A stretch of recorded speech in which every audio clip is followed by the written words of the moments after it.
नमस्कार, स्वागत है आप सभी का। आप देख रहे हैं एनएमएफ न्यूज। आपके साथ मैं हूं नमता चौधरी और बात करने जा रही हैं एक बार फिर से बांग्लादेश की। क्या बांग्लादेश को बेचकर अमेरिका के हाथों मोहम्मद यूनुस भागने की फिराक में है?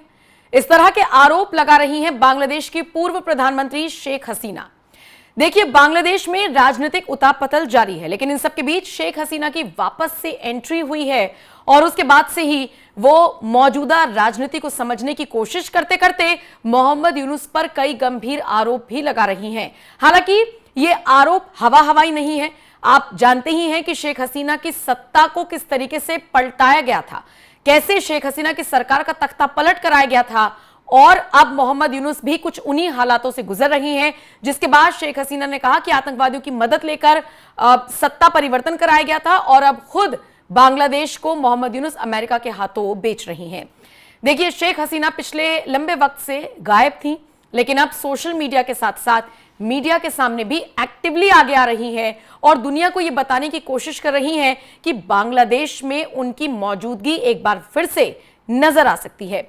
आपको समझना होगा इसके लिए पहले बांग्लादेश की पृष्ठभूमि को। पिछले काफी वक्त से मोहम्मद यूनुस परेशान चल रही हैं।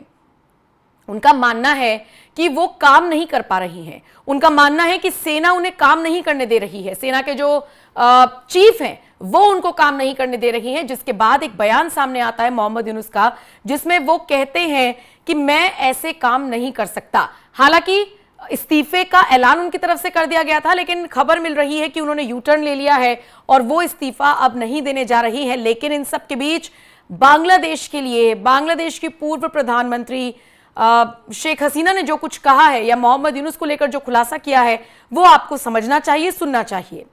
पूर्व प्रधानमंत्री शेख हसीना एक फेसबुक पोस्ट करती हैं और उसमें वो कहती हैं कि यूनुस ने सत्ता हथियाने के लिए प्रतिबंधित लोगों की मदद ली, जिनसे अब तक हमने बांग्लादेश के लोगों की रक्षा की थी।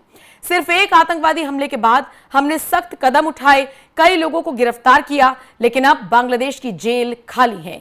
यूनुस ने ऐसे सभी लोगों को रिहा कर दिया और अब बांग्लादेश में उन आतंकवादियों का ही राज है। हमारे महान बंगाली राष्ट्र का संविधान, जिसे हमने लंबे संघर्ष और मुक्ति संग्राम से हासिल किया, इस उग्रवादी नेता को, जिसने अवैध रूप से सत्ता पर कब्जा किया, संविधान को छूने का अधिकार किसने दिया? पूर्व प्रधानमंत्री शेख हसीना ने यह भी कहा कि यूनुस का मुख्य सलाहकार के पद पर रहने का भी कोई आधार नहीं है और वो अस्तित्व में नहीं है। इसी के साथ शेख हसीना ने आरोप लगाया कि यूनुस ने आवामी लीग पर भी प्रतिबंध लगा दिया। इसी के साथ शेख हसीना ये भी कहती हुई नजर आई हैं कि कहीं ना कहीं यूनुस ने अमेरिका को बांग्लादेश बेच दिया है।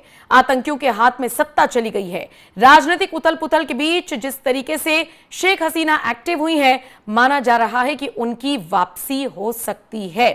शेख हसीना आरोप लगा रही है मोहम्मद यूनुस पर और इसी के साथ जो आवाम है बांग्लादेश की, उसको भी कहीं ना कहीं जागरूक करने की कोशिश कर रही है कि अगर फिर से चुनाव होते हैं तो वो किसे चुने, क्योंकि आवामी लीग को तो यूनुस ने बैन करवा दिया था।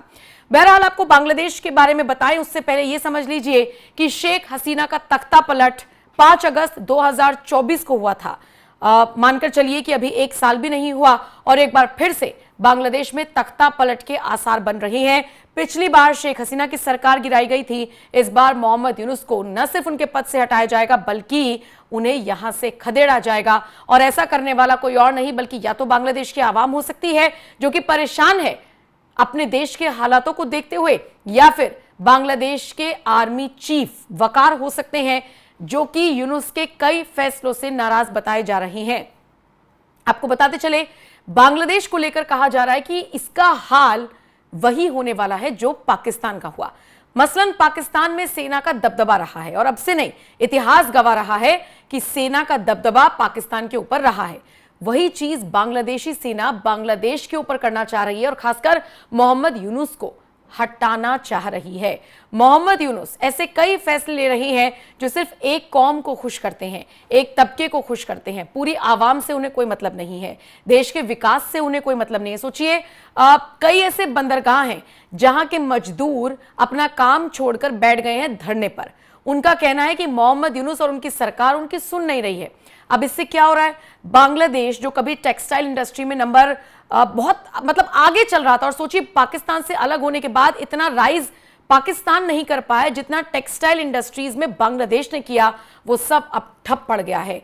बांग्लादेश टेक्सटाइल में अव्वल चल रहा था, लेकिन अब उनके बंदरगाह बंद पड़े हैं क्योंकि वहां के मजदूर काम करने को तैयार नहीं है, लिहाजा आयात निर्यात नहीं हो रहा है और इसका नुकसान सीधे सीधे तौर पर बांग्लादेश की अर्थव्यवस्था को हो रहा है। दूसरी तरफ बांग्लादेश सोच रहा है कि चीन से उसे फायदा मिल जाएगा और इसीलिए चीन को खुश करने के लिए बांग्लादेश का जो ये मुख्य पद पर बैठा हुआ आदमी है, ये सिर्फ और सिर्फ नुकसान कर रहा है तो अपनी आवाम का कर रहा है और अपनी फौज का कर रहा है। शायद इसीलिए फौज भी इनके समर्थन में नहीं है। और जैसा कि मैंने आपसे कहा कि पाकिस्तान जैसे हालात बांग्लादेश में भी होते जा रही हैं, सेना प्रमुख जो हैं बांग्लादेश के, वो अब यूनुस के विरोध में उतर आए हैं। कई ऐसे फैसले हैं, आपको याद होगा एक कॉरिडोर को लेकर जिस तरीके से बहस हुई, उसको तो बांग्लादेश आर्मी चीफ ने ब्लडी कॉरिडोर बता दिया था। मतलब जिसकी लड़ाई ये यूनुस लड़ रही है ना, ठीक उसके विरोध में आकर खड़े हो जा रहे हैं जो कि बांग्लादेश के आर्मी चीफ हैं। बहरहाल अब शायद इसीलिए क्योंकि काम नहीं किया जा रहा है, काम खुद भी नहीं कर रहे हैं, करना चाह भी नहीं रहे हैं, और ऐसे में इमोशनल कार्ड खेलने की कोशिश की है बांग्लादेश के इस मेन आदमी ने जो मुख्य सलाहकार के पद पर बैठा हुआ है, यानी कि मोहम्मद यूनुस, जिसने कहा है कि वो अपने पद से इस्तीफा देने के लिए तैयार है। हालांकि 24 घंटे के अंदर अंदर यू टर्न ले लिया है और कह रहे हैं कि अब इस्तीफा नहीं देंगे, मिलजुल कर आगे बढ़ेंगे। वैसे भी राजनीतिक विश्लेषक और विदेशी मामलों के जानकार भी मोहम्मद यूनुस की इस चाल नीति से वाकिफ थे और इसीलिए हमने आपको 2 दिन पहले इस बात को बता दिया था कि ये कह रहे हैं कि इस्तीफा दे देंगे, लेकिन ये इस्तीफा नहीं देंगे। ये इतने चालबाज आदमी है। बांग्लादेश में अब शेख हसीना की वापसी होगी या नहीं, इसको लेकर फिलहाल लोगों के मन में अलग अलग तरीके के कयास हैं। जैसे शेख हसीना का तख्ता पलट हुआ, वो तख्ता पलट क्यों हुआ, वो कौन सी आरक्षण की लड़ाई थी, उस आरक्षण की लड़ाई को कैसे मुद्दा बनाया गया, वो आप सब ने देखा। लेकिन अब शेख हसीना की री एंट्री हो सकती है, इस तरह की खबरें मिल रही हैं। और शेख हसीना, आपको याद होगा जिस वक्त तख्ता पलट हुआ था, भागी भागी शेख हसीना, चूंकि उन्हें भारत में उन्हें लगा कि वो सुरक्षित है तो यहीं का रास्ता उन्होंने अख्तियार किया था और उसके बाद वो कहीं गायब सी हो गई थी। लेकिन शेख हसीना अपने सोशल मीडिया प्लेटफॉर्म पर एक बार फिर से एक्टिव हुई हैं, मीडिया के सामने एक्टिव हुई हैं और जिस तरीके से कह रही हैं और आरोप लगा रही हैं मोहम्मद यूनुस पर, वो बताता है कि उनकी री एंट्री होगी और बहुत दूर नहीं है वो दिन जब हो सकता है शेख हसीना को एक बार फिर से सत्ता में काबिज होते हुए देखा जाए। उनकी पार्टी या उनके समर्थक अभी भी मौजूद हैं बांग्लादेश में और वो वही षड्यंत्र रच रही हैं जो मोहम्मद यूनुस के समर्थकों ने शेख हसीना के लिए रचा था। बहरहाल देखने वाली बात होगी कि बांग्लादेश के हालात आने वाले वक्त में सुधरते हैं या और बिगड़ते हैं। फिलहाल इस खबर पर और जिस तरीके से शेख हसीना ने कहा कि अमेरिका को बेच दिया है बांग्लादेश मोहम्मद यूनुस ने, उसको लेकर आपका क्या कुछ कहना है, अपनी राय हमें कमेंट कर जरूर बताएं।